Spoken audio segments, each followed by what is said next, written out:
I would like to know about the part one in detail now. Yeah, Like, yeah.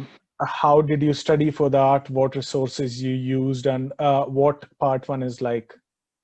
To begin with, as I told you, I didn't have any idea about MRCP, although I thought I'll just give it a go. So I subscribed for on examination, what do you call it, subscription, just for part one, and probably I prepared for a month or a month and a half. Mhm. That's all. So I got lucky, and I just cleared the exam, and that boosted my confidence. And then I thought I'll give it a try for PACES. That's how it happened. Okay, so in this part one exam, do you get all the subjects of medicine, or is it just some specific subjects which you need to study? Part one mainly has basic clinical subjects, Okay. right? Although uh, I would say it's still clinically oriented rather than being just simple, straightforward questions about anatomy or physiology or something.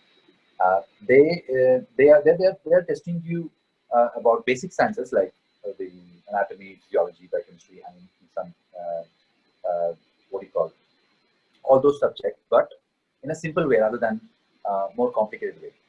Okay. So compared to that, part two is a lot more elaborated and a lot more. You need a lot more application there. Compared. So I would say part one is simpler and part two is a bit more complicated. Okay. So, like, when do you think that doctors should appear for part one? Like, if they graduate, should they appear for part one as soon as possible, or should they work in medicine first and then appear for part one? What do you think is good strategy?